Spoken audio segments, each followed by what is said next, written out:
Et maintenant, nous allons aborder le thème « Sans transition alimentaire, il n'y a pas de transition écologique ».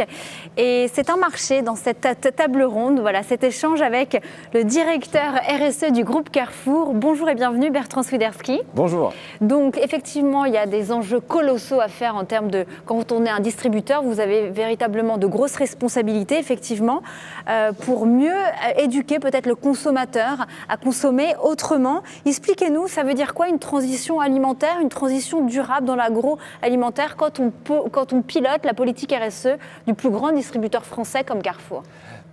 Alors, peut-être Cyrielle, il y a le mot éduquer. Je voudrais revenir sur le mot éduquer. Je pense que nous, ce que le groupe Carrefour a entamé, c'est ce qu'on appelle une transition alimentaire pour tous. La transition alimentaire, c'est accompagner notre consommateur à mieux manger. Et je vais essayer déjà, juste, j'aimerais bien quand même vous féliciter. Vous faites partie des rares, on va dire, entreprises du CAC, quand même, avoir inscrit sa raison d'être dans ses statuts. Oui, c'est vrai. Non, mais c'est vrai, voilà. C'est vrai. Et d'ailleurs, je reviendrai peut-être un peu à la fin, parce que c'est, en fait... Quelle est votre raison d'être, d'ailleurs ? La transition alimentaire pour tous. Voilà. Et la transition alimentaire pour tous, c'est accompagner nos clients à manger différemment. Mais je vous donne un exemple, je sais que vous y tenez. Vous voyez, les clients ont mis banane sur leur liste de courses. C'est sûr, c'est banane. Et quand ils vont arriver dans un magasin Carrefour, moi, là où on peut être fier, c'est qu'un client sur 3 va sortir avec une banane bioéquitable. Alors, bioéquitable, ça veut dire que c'est labellisé Max Havelaar, ça fait partie des 8 labels français. Et du 9 au 24 mai, d'ailleurs, on va ouvrir la quinzaine du commerce équitable. Commerce équitable, c'est 12% en 2020, soit près de 2 milliards d'euros. Ça a eu le vent en poupe en 2020. Et ben voilà, chez Carrefour, c'est un tiers de nos bananes bioéquitables pour être très concret. Et vous voyez, pour réussir à faire ça, il faut que le magasin, il faut que nos équipes se mobilisent pour mettre en avant les produits bananes. Et vous voyez, il n'y a pas un client sur 3 que l'on va dire très engagé.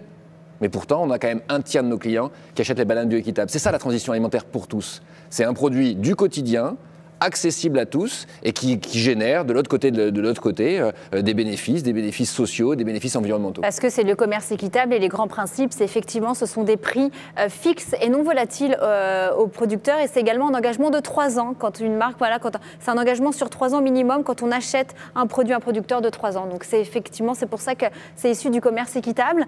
Vous avez également apporté d'autres produits. Je pense que là, il y a du PET recyclé. Là, on va parler du vrac. Expliquez-nous chez Carrefour ce que vous mettez en avant. Eh bien, je vais rebondir, Cyrielle, sur la notion de commerce équitable. Vous voyez, le commerce équitable, en effet, souvent, ça a démarré sur le nord-sud.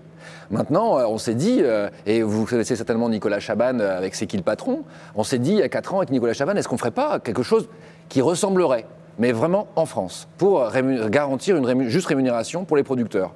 On lance avec C'est qui le patron, on lance avec les consommateurs sont au rendez-vous.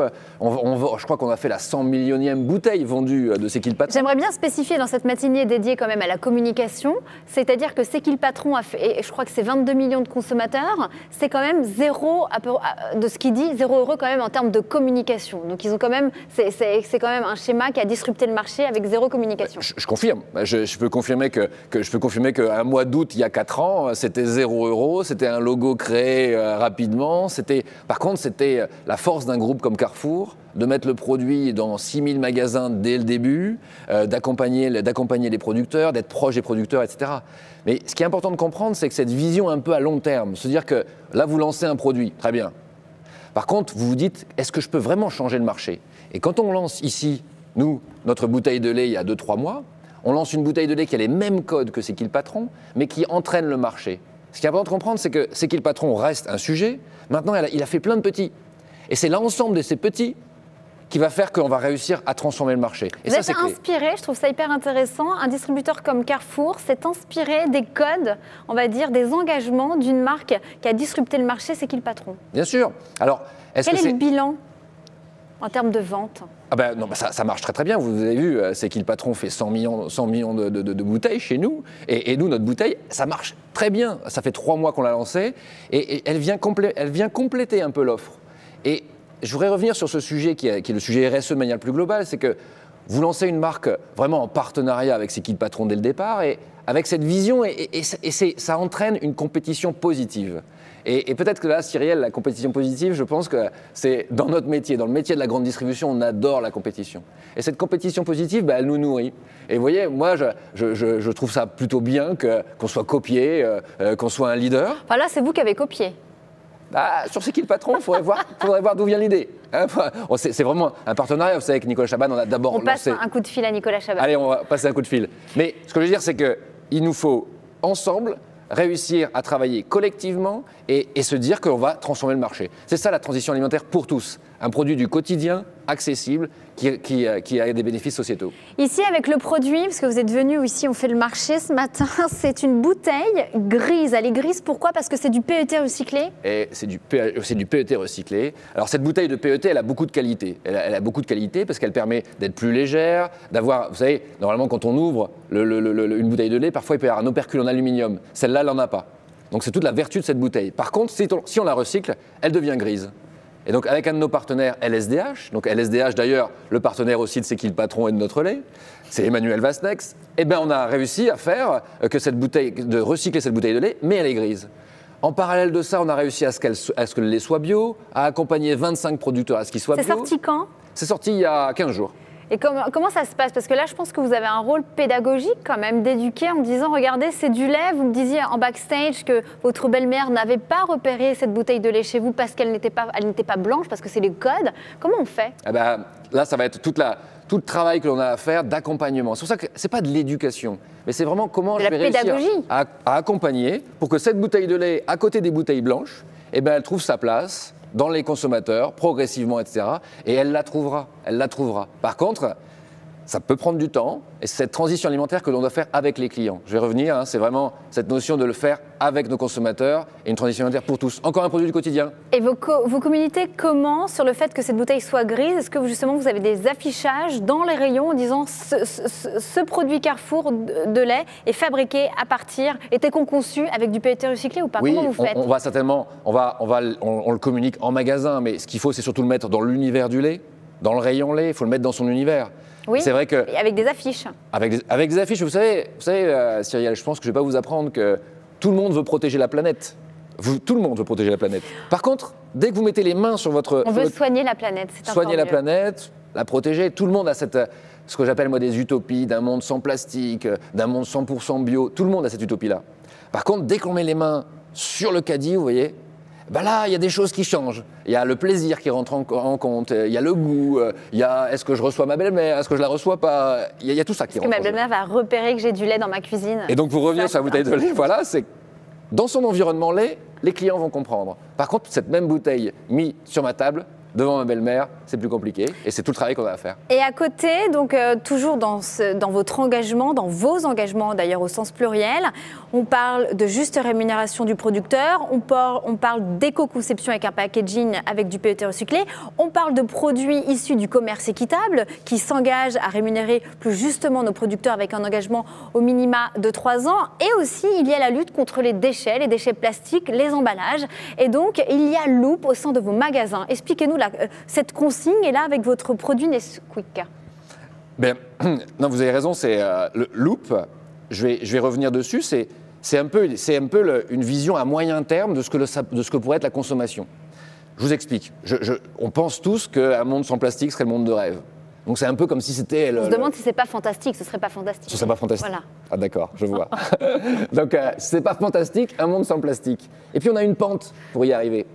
Et cette pente, vous voyez, il y a des choses à faire maintenant tout de suite. Les choses à faire tout de suite, c'est tout simple, c'est que vous achetez des fruits et légumes, et ils peuvent être dans du carton.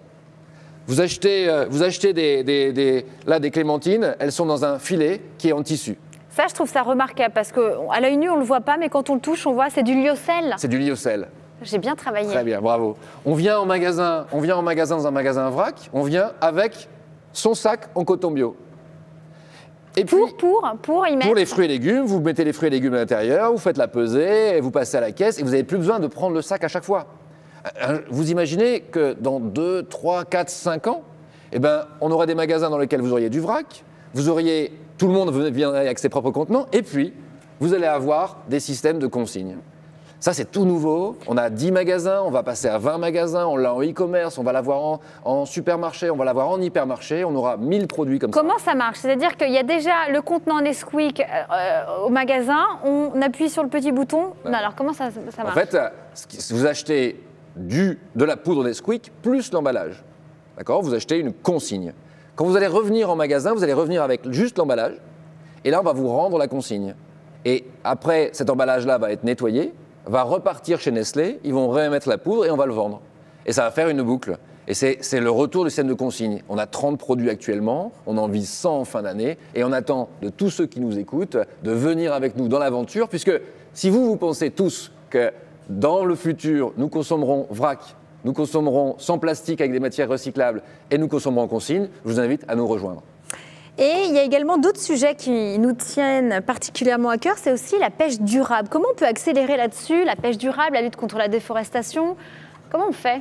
Alors, comment on fait quand on vous dit que vous avez une de vos marques phares, qui est le groupe Ferrero, on parle de l'huile de palme, et vous déplacez le curseur ailleurs, mais comment on fait dans cette logique-là? On sait que le consommateur est quand même alerte. Il y a une petite prise, de plus en plus d'ailleurs grande, sur les produits qui sont assujettis à la déforestation, comme l'huile de palme par exemple. C'est vrai qu'il y a des sujets comme ceux-là qui ne sont pas encore des sujets qui sont au centre de tous les consommateurs. Et donc, c'est des sujets que l'on doit prendre en responsabilité. C'est là où la RSE rentre en jeu. Ça veut dire qu'on a des programmes de lutte contre la déforestation, et je vais revenir dessus. On a des programmes de pêche durable, mais ce n'est pas encore des sujets qui sont au cœur de la consommation. Donc, à nous d'y travailler. Donc, je vous donne par exemple pour la lutte contre la déforestation. Donc, la déforestation, une grande partie de la déforestation, elle est liée au soja. Le soja est importé depuis le Brésil, majoritairement. Il est importé en France, et avec ça, on fait de l'alimentation animale. On alimente les porcs, les poules, pour faire les œufs, etc. Et donc nous, on doit tout faire pour que le soja qui arrive en France, ce soit un soja qui ne vienne pas de zones qui sont issues de la déforestation. Donc, on fait attention aux certifications? Alors, il y a la partie certification, mais on peut aller plus loin. On s'est rendu compte que la certification, très honnêtement, dans les 10 dernières années, on a utilisé les labels, le label RSPO, etc. On n'a pas stoppé la déforestation, ça se saurait. Donc en fait, on est en train de changer un peu notre fusil d'épaule. Comment on va au-delà de la RSPO, par exemple? Ça veut dire que, vous savez, il y a des acteurs qui s'appellent les traders, qui achètent le soja et qui viennent le revendre. Et eux, on les a évalués. On a un système d'évaluation. Et nous, maintenant, on va favoriser ceux qui sont les plus hauts dans l'évaluation. Et donc, en faisant ça, on va rentrer dans une mécanique qui va nous permettre de lutter contre la déforestation avec les acteurs qui sont vraiment impliqués. Aujourd'hui, quand on met un label, on implique le consommateur. Et le consommateur doit s'y retrouver, mais c'est encore un peu compliqué. Vous avez vu, vous m'avez parlé de la marque phare Nutella. Il faut travailler avec Nutella. Il faut travailler avec Ferrero. Mais plutôt que de mettre la tête dans le sable et se dire non, il n'y a pas de problème, il faut essayer de travailler avec eux. Et donc travailler avec eux en intelligence collective, ça donne quoi par exemple? Ça veut dire garantir que tout soit certifié. L'huile de palme qu'ils utilisent, ils veulent utiliser l'huile de palme, qu'ils utilisent une huile de palme certifiée. Et ils le font. Et ils sont peut-être même un des leaders de cette certification. Et ensuite, comment on va au-delà? Comment on implique le consommateur, etc. Et comment on en fait un vrai vecteur de changement. Et comment on ne met pas en place des énormes corners Ferrero quand on arrive dans un magasin Carrefour? Il faut réussir à emmener ces grandes enseignes, ces grandes marques, les emmener vers quelque chose de durable, parce que c'est comme ça qu'on va réussir à changer. Vous savez, on peut essayer de changer les choses avec des petites choses qui vont devenir grandes, et puis après on peut aussi prendre des grandes choses et essayer de les changer. Et je pense que c'est les deux qui vont réussir à faire bouger. Eh bien écoutez, c'est passionnant, on a dépassé notre quart d'heure en tout cas. Merci beaucoup Bertrand Swiderski, c'est passionnant le monde de l'agroalimentaire, et on passe tout de suite la parole à Frédéric.